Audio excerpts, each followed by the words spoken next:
Hey, time really flies.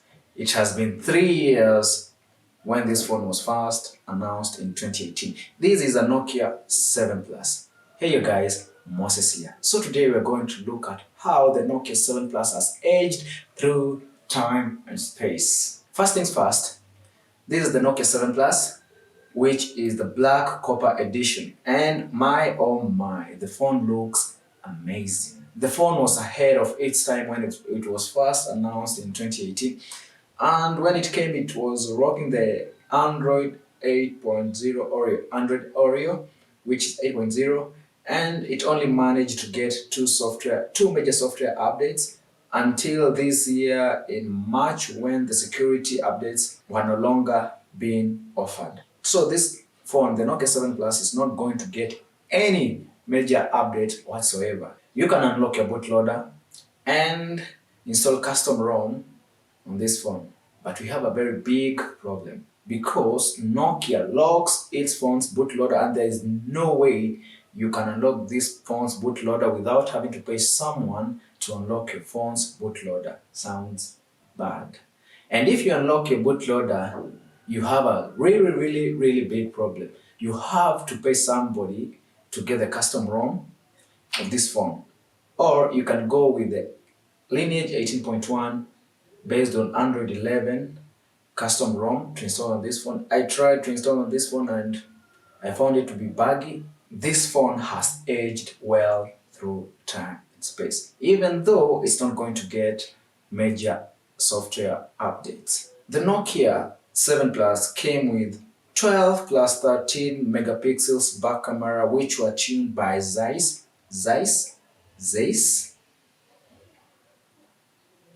Okay, at the back you get the fingerprint reader, which you can use to unlock your phone. In front you get the 16 megapixels front camera, and the display it's a 6-inch phone, which is big.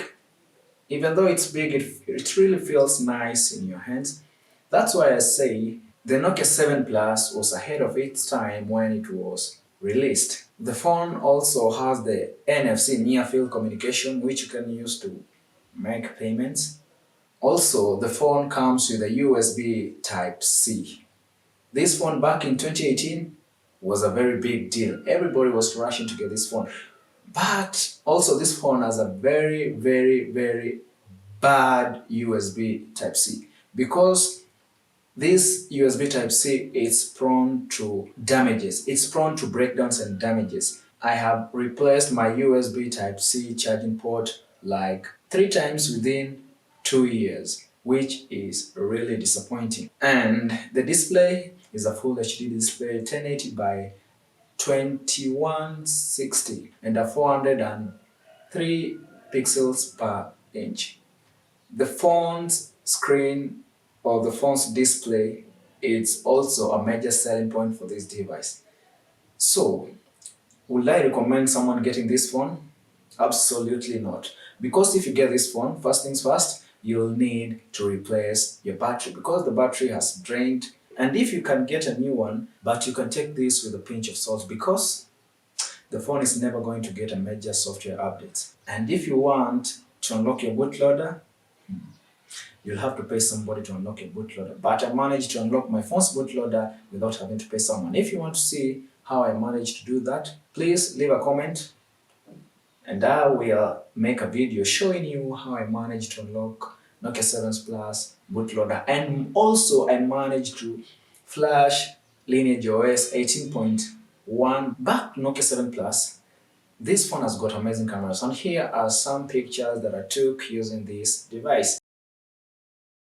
The battery is 3800 milliamps of battery. My phone's variant is the 4 gigabytes of RAM plus 64 gigabytes of ROM, which in 2021 is very little. And the phone comes with a Snapdragon 660, which also in 2021 is a very decent SoC. You can do daily tasks like playing games, playing everything, and using your phone to do some minor things. Back in 2018, this phone was a very big deal. And today in 2021, this phone is also somewhat a very big deal. If not for the failing USB Type-C and the software, this phone is a must-have. I hope to enjoy this video. If you really like this video and if you want to know how I managed to unlock my phone's bootloader, please let me know down in the comments. Until next time, peace.